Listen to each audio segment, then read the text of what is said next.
నమస్కారం అండి. నా పేరు డాక్టర్ కవిత, ఫర్టిలిటీ స్పెషలిస్ట్, శ్రేష్ఠ ఫర్టిలిటీ సెంటర్ ఈసీఎల్ నేరేడ్మెంట్. ఈరోజు మనం యుట్రైన్ కాజెస్ ఇన్ ఇన్ఫర్టిలిటీ అంటే గర్భసంచిలో ఉండే ఎటువంటి సమస్యల వలన ప్రెగ్నెన్సీ అనేది రాదో తెలుసుకుందాం. యూజువల్గా గర్భసంచిలో ఒకవేళ గడ్డలు ఉన్నట్లయితే అంటే ఫైబ్రాయిడ్స్ అంటాం మనం. ఆ గడ్డలు కనుక ఒకవేళ గర్భసంచి లోపల గదిలోకి అంటే అన్ని ఫైబ్రాయిడ్స్ ఉన్న కండిషన్స్లో వాళ్ళకు పిల్లలు అవరు అనేది ఏముండదు. కొద్దిమంది స్పాంటేనియస్గా ప్రెగ్నెన్సీ అయ్యి డెలివరీ వరకు కూడా వెళ్తుంటారండి. ఒకవేళ ఆ ఫైబ్రాయిడ్ కనుక గర్భసంచి లోపల గది సైడ్ అంటే వీటిని సబ్మ్యూకస్ ఫైబ్రాయిడ్స్ అంటాం, లేదంటే కంప్లీట్గా క్యావిటీలో ఉంటాయి ఇంట్రా క్యావిటేటరీ ఫైబ్రాయిడ్స్ అంటాము. ఇవి వాళ్ళకి మాత్రమే ఈ ప్రెగ్నెన్సీ అవ్వడానికి డిస్టర్బ్ చేయడం కానీ లేదంటే ఎర్లీ అబార్షన్స్కి రీజన్ కానీ అవుతుందండి. ఒకవేళ గడ్డలు కనుక బయట సైడ్ ఉంటాయి అంటే సబ్సీరస్ ఫైబ్రాయిడ్స్ అంటాం. ఇవి ప్రెగ్నెన్సీని డిస్టర్బ్ చేయడం కానీ ఇన్ఫర్టిలిటీని కానీ మిస్క్యారేజ్ని కానీ యూజువల్గా కాజ్ చేయవు.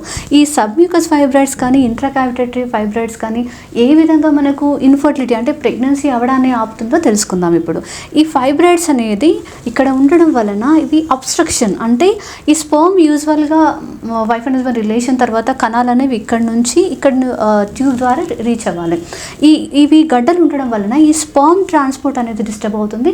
ఎట్ ద సేమ్ టైం ఒకవేళ ట్యూబ్లో ప్రెగ్నెన్సీ వచ్చిన తర్వాత ఆ ఎంబ్రియో అనేది ట్యూబ్ నుంచి గర్భసంచి వరకు వచ్చి ఇక్కడ ఇంప్లాంట్ అవ్వడం కూడా ఈ గడ్డల వలన డిస్టర్బ్ అవుతుంది. అండ్ అంతేకాకుండా ఇక్కడ వాస్కులారిటీ అంటే బ్లడ్ ఫ్లోని కూడా డిస్టర్బ్ చేయడం వలన ఆ ఎంబ్రియో ఇంప్లాంటేషన్ కూడా ఎఫెక్ట్ అవడం అనేది చూస్తూ ఉంటాము.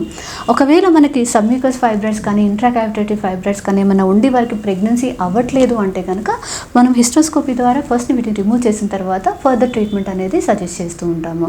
And next polyp, endometrial polyp అంటాము. ఈ ఎండోమెట్రియల్ పాలిప్ అనేది ఇలా చిన్నగా ఉంటాయండి.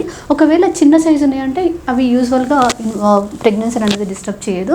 కానీ ఒకవేళ పాలిప్ కనుక పెద్దగా ఉన్నట్లయితే కనుక సేమ్ ఇలా గడ్డలు ఏ విధంగా మనకి స్పర్మ్ని ట్రాన్స్పోర్ట్ని కానీ ఆ ఎంబ్రియో గర్భసంచికి వచ్చి ఇక్కడ ఇంప్లాంట్ అవ్వడం ఏ విధంగా డిస్టర్బ్ చేస్తుందో ఈ పాలిప్ కూడా అదే విధంగా డిస్టర్బ్ చేస్తుంది.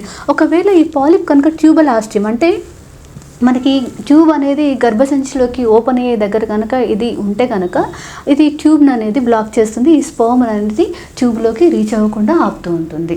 ఒకవేళ మనం హిస్ట్రోస్కోపీలో కానీ యూఎస్సీ స్కాన్ చేసేటప్పుడు కానీ మనకి పాలిప్ కనిపిస్తే హిస్ట్రోస్కోపీ ద్వారా వాటిని రిమూవ్ చేయడం అనేది చేస్తాము. అండ్ నెక్స్ట్ అడేషన్స్ అంటే ఇట్లా అతుకుల్లాగా ఉంటాయన్నమాట గర్భసంచి లోపల. ఒకవేళ ఎండోమెట్రైటిస్ అంటే ఇన్ఫ్లమేషన్ ఏమన్నా ఉన్నా ట్యూబర్క్లోసిస్ కండిషన్స్లో ఇన్ఫ్లమేషన్ వచ్చి ఆ తర్వాత ఇట్లా స్కార్ ఫామ్ అయిన తర్వాత ఈ గర్భసంచి గది లోపల మొత్తం ఇట్లా అతుకుల్లాగా ఫామ్ అయిపోతూ ఉంటాయి. ఈ అతుకులు ఉండడం వలన ఈ స్పర్మ్ అనేది రీచ్ అవ్వలేదు, ఆ ఎంబ్రియో వచ్చిన తర్వాత ఈ గర్భసంచిలో ఉండలేదు. దాని వలన వాళ్ళకి ఇన్ఫర్టిలిటీ అనేది ప్రాబ్లం అనేది చూస్తూ ఉంటాము. And at the same time వాళ్ళకు మెన్స్ట్రుయేషన్ ప్రాబ్లమ్స్ కూడా ఎక్కువగా చూస్తూ ఉంటాను. అమినూరియా కానీ లేదంటే ఆలిగోమినూరియా అంటే డిలేగా డేట్స్ రావడం కానీ తక్కువ బ్లీడింగ్ అవ్వడం కానీ ఈ అడిషన్స్లో చూస్తూ ఉంటాము. నెక్స్ట్ అడినోమయోసిస్ అంటే ఈ గర్భసంచిలో లోపల పొర అంటే ఎండోమెట్రియం అంటాము. ఈ ఎండోమెట్రియం అనేది లోపల పొరలోకి అంటే మయోమెట్రియం అనేది ఉంటుందన్నమాట, మజిల్ లేయర్. ఈ ఎండోమెట్రియం అనేది ఈ మజిల్ లేయర్లోకి చొచ్చుకుపోయి ఇక్కడ ఇన్ఫ్లమేషన్ అనేది కాజ్ చేస్తుంది. ఒక్కొక్కసారి అడినోమైటిక్ సిస్ట్లు కూడా ఫామ్ అవుతాయండి. వీటి వలన కూడా ఈ యుట్రైన్ కంట్రాక్షన్ అనేది ఆల్టరేషన్ అవుతుంది అండ్ వాస్కులారిటీ కూడా ఇక్కడ డిస్టర్బ్ అవ్వడం అనేది జరుగుతుంది. అండ్ ఇటువంటి కండిషన్లో కూడా ప్రెగ్నెన్సీ అనేది ప్రాబ్లం అవుతూ ఉంటుంది. And next tuberculosis. ఒకవేళ టీబీ కనుక గర్భసంచిని డిస్టర్బ్ చేసినట్లయితే ఇక్కడ ఎండోమెట్రైటిస్ ఇన్ఫ్లమేషన్ కాజ్ చేస్తుంది, గ్రాన్యులోమాస్ ఫామ్ అవుతాయి. దాని తర్వాత స్కార్ ఫామ్ అయిపోయి లోపల అనేది అతుకులు అనేది ఫామ్ అవడం జరుగుతుంది. అండ్ ఆషర్మాన్ సిండ్రోమ్ అని అంటాం, పూర్తిగా అతుకులు ఇలా ఫామ్ అయితే. ఒకవేళ మనం హిస్ట్రోస్కోపీ చేసేటప్పుడు ఇలా చిన్న అతుకులు కనుక ఉన్నట్లయితే వాటిని రిమూవ్ చేసేసి మనం ఎండోమెట్రియల్ బయాప్సీ అంటాం, అంటే టిష్యూ అనేది మనకి ట్యూబర్క్లోసిస్ టెస్ట్కి అనేది పంపించడం అనేది జరుగుతుంది. ఆ టీబీ పీసీఆర్ ద్వారా ఒకవేళ మనం టీబీ సస్పెక్ట్ చేసినట్లయితే వీరికి ఏటీటీ డ్రగ్ ఇవ్వడం వలన వీరికి ట్యూబర్క్లోసిస్ కంట్రోల్ అయిన తర్వాత యూజువల్గా 6 months to 9 months ట్రీట్మెంట్ ఇస్తామండి. ఆ ట్యూబర్క్లోసిస్ కంట్రోల్ అయిన తర్వాత మళ్ళీ ఇంకొకసారి హిస్ట్రోస్కోపీ చూసుకొని మొత్తం గర్భసంచి క్లియర్గా ఉంది అంటే నెక్స్ట్ ఫర్దర్ ట్రీట్మెంట్ అనేది ప్రొసీడ్ అవుతూ ఉంటాము. అండ్ నెక్స్ట్ యుట్రైన్ అనామలీస్ అంటే గర్భసంచి ఫామ్ అయ్యేటప్పుడు పుట్టుకలో మనకు గర్భసంచి అనేది ఫామ్ అయ్యేటప్పుడు ఒకవేళ ఏదైనా డిస్టర్బెన్సెస్ ఉన్నట్లయితే సపోజ్ ఇప్పుడు ఇలా గర్భసంచి ఇలా ఉంటుందనుకోండి. ఒకవేళ గర్భసంచిలో ఇక్కడ అడ్డుపొరలాగా ఏమైనా ఉన్నా లోపల క్యావిటీలో మనకి క్యావిటీ మొత్తం అనేది ఇక్కడ అడ్డుపొరలాగా ఉంటాయి, సెప్టేట్ యూట్రస్ అంటాము. ఈ అడ్డుపొరలా ఉన్నట్లయితే గర్భసంచి ఇన్ఫర్టిలిటీ కాజ్ చేస్తుంది. అట్ ద సేమ్ టైం ఒకవేళ ఇంప్లాంట్ అయితే కనుక, ఒకవేళ ఎంబ్రియో కనుక ఇక్కడ లేయర్లో ఇంప్లాంట్ అయితే కనుక ఎర్లీగా మిస్క్యారేజ్ అవ్వడం అనేది జరుగుతుంది. కాబట్టి మనకు ఒకవేళ ఈ సెప్టేట్ యూట్రస్ ఏమన్నా కనిపించినట్లయితే హిస్ట్రోస్కోపీ ద్వారా ఈ సెప్టమ్ అంతా రిమూవ్ చేసేసి గర్భసంచిని అనేది రీస్టోర్ చేస్తాము. దాని తర్వాత ప్రెగ్నెన్సీ ట్రీట్మెంట్ అనేది కంటిన్యూ చేస్తాము. ఈ సెప్టేట్ యూట్రసే కాకుండా నెక్స్ట్ బైకార్నియేట్ యూట్రస్ అంటే ఈ గర్భసంచి అనేది ఇలా రెండు లాగా కనిపిస్తూ ఉంటుంది మనకి. ఇలా రెండు గదులు ఉన్నప్పుడు గది రెండు ఎలా ఉన్నాయి అంటే అడిక్వేట్ ఉన్నాయా లేవా, బేబీ పెరిగేంత గది ఉందా లేదా చూసుకొని దాని ప్రకారంగా మనం నెక్స్ట్ ట్రీట్మెంట్ అనేది ప్రొసీడ్ అవుతూ ఉంటాము. యూజువల్గా అనామలీస్లలో ఎక్కువగా మనం చూసేది బైకార్నియేట్ యూట్రస్ అండ్ సెప్టేట్ యూట్రస్. ఈ బైకార్నియేట్ యూట్రస్, సెప్టేట్ యూట్రస్లలో ఈ సెప్టమ్ను రిమూవ్ చేసిన తర్వాత అండ్ బైకార్నియేట్ యూట్రస్ గది ఎలా ఉందో చూసుకున్న తర్వాత వారికి ఫర్దర్గా ట్రీట్మెంట్ అనేది కంటిన్యూ చేస్తూ ఉంటాము. యూజువల్గా మనకు కనిపించేవి పెథాలజీ అనేది గర్భసంచిలో ఇవి రెగ్యులర్గా కనిపించేవండి.